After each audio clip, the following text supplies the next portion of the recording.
I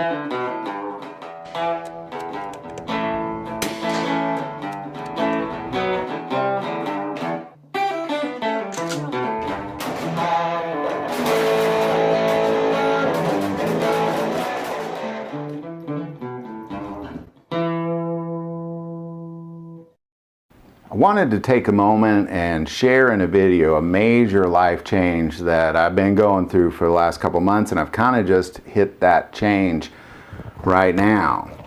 I've been in the business of education for a long time, almost 20 years in total. I started my career as a science teacher at Northeast High School in Kansas City, Missouri. I worked there for 9 years. I later left and helped open a charter school in Harlem in New York City. At the time, that's when all those charter schools were opening up, and it was really kind of saving that school district and that, well, the biggest school district in the country. And it was an awesome feat. It was a very challenging thing. And then I came back and I spent a little more time in Kansas City working at Lincoln High School. And then I ultimately switched to the Christian school system. I eventually became the head of school of a Christian school, and that's where I was until I recently quit. Throughout that entire time, I've been from being a young man to being an older middle-aged guy. I've been a Christian through and through.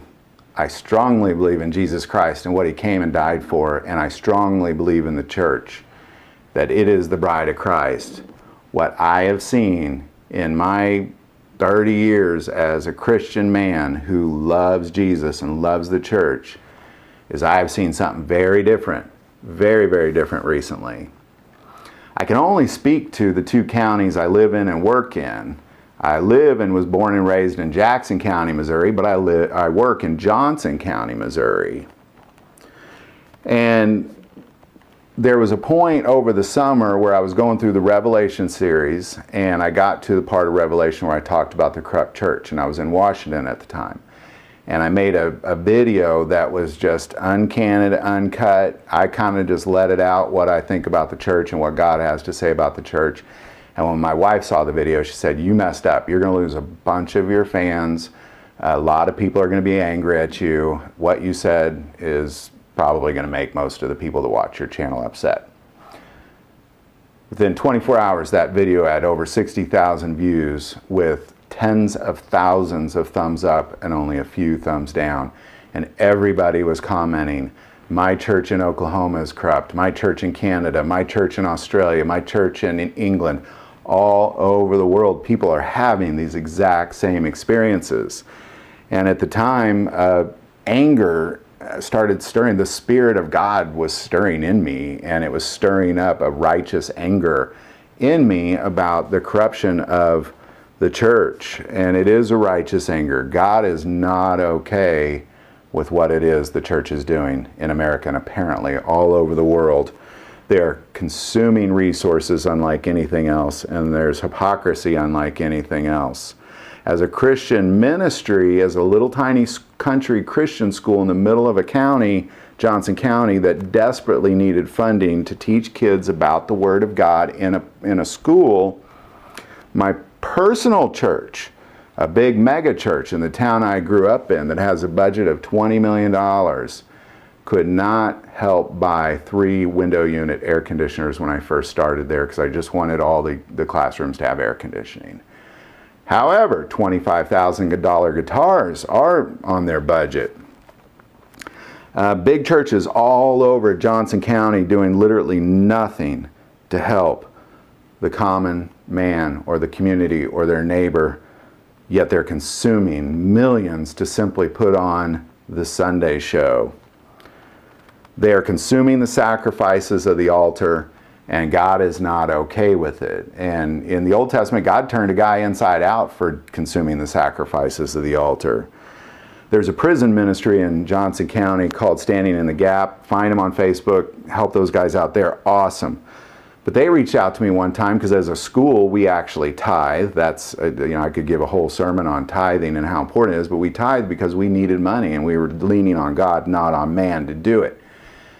And I became friends with the local prison ministry, And there was a day they called me, and they were ministering to I couldn't remember if it was a man or a woman in a prison system, and their spouse was out of prison and homeless, and they have a house for women and they have a house for men coming out of prison, but this was a couple. They didn't have a house for a married couple. So when the one got out of prison, they were trying to set them up in some housing, and they reached out to all the local churches. And they eventually reached out to the biggest church in Johnson County, which told them that they were all too busy, that none of them could talk. And when they finally got a pastor on the phone, he just essentially told them, don't bother us, we're too busy, click. And then that little tiny Christian school that's super broke ended up putting that couple up in housing. Somehow our little broke Christian school did it, but the millions, the tens of millions of dollars that's going to all the churches in this county, none of them can help. None of them help his ministry either. A lot of them, they'll let them come and talk and act like they are helping, but when the dollar leaves the wallet, there's nothing there. It's all being consumed within the four walls. It's just one of the many, many things wrong with the churches. So one day, I just had this righteous anger growing in me, and one day I was praying about it, and God led me to the book of Malachi, and I had this desire to say something about it. There was just this words that needed to come out, and as I read the book of Malachi, the very first verse is, the burden of the word of the Lord to Malachi, and my shoulders dropped and my head dropped, and I just thought, it is a burden. And the book of Malachi is a heavy criticism of the priests. It was also the very last time God talked to a prophet before the coming of Jesus Christ. And it was a heavy criticism of the priests. And then in that moment, God told me to go through the book of Malachi verse by verse and start a series called something like The Problem with Churches. Now, when he told me to do that, I thought, well, God, when in the world will I have time to do that? Because it's important this gun channel stay a gun channel. And we're already doing the end of time and on time, as well as it's going to cause a lot of conflict with the school. These churches, as I talk about them, they'll know who I'm talking about. And they will associate me with that school, and it'll cause a lot of division, a lot of hatred towards the school. And I love that school, and that worried me as well. And that's when God said, well, I need you to do this thing, and I need you to step out. So I'm officially, Friday was my very last day as a principal. And when I wake up Monday morning, I'll start my first day as a full-time YouTuber. Now, what this means for this channel is several different things. It has to stay a gun channel. It's very important that it stay a gun channel. When people would have asked me a year ago, is this a ministry to you? Well, of course it is. Yes, it's a ministry. It still has to be the primary focus, because the idea of why is it a ministry is that if people can find God or grow closer to God because of a common love of a hobby like a gun, that's awesome, whether it be guns or lawnmowers or vacations or whatever it is people are tuning in on YouTube. If they can find God in that, that's awesome. And that's really what this channel has been. But I partnered with God on this in the very beginning, and which is why we put scripture in the end. It's why we take prayer requests. That wasn't part of the plan. It's just what God said to do. And now he's kind of saying, I need you to, in his own words to me, blow a trumpet on this. So guns will still absolutely be our primary focus on this channel, but now that this is a full-time thing, we're going to increase the gun content at the same time. Typically, we're putting out about 2 to 3 videos a week for the last 5 years. We're bumping that up to 6 to 7 starting Monday. 3 to 4 of them will be gun content, Second Amendment, or current event related things revolving around gun related stuff. 3 of them will be biblically related. 2 will continue the End of Time series where we're going through the book of Revelations on Wednesday and Saturday, and 1 will be The Problem with Churches, which will start airing on Sunday morning. The gun content will be every Tuesday, and we'll try to get a Wheel Gun Wednesday in on Wednesdays, and then there'll be more gun content on Friday and Saturday. I partnered with God on this channel, and this is what he's told me to do with it, and I'm going to be obedient to it. Already he's rewarded this channel. What I'm going to say about these videos is please engage in them. When I posted that video, your comments really kind of drove a lot of why I'm doing what I'm doing. Your comments are extremely important to me. Your feedback is huge, especially when we talk about the problem with churches. It's very important that you share what it is your experiences are as well, so the rest of the world can see it. Because again, my experience is just Jackson and Johnson County, Missouri. I can't speak to the rest of it.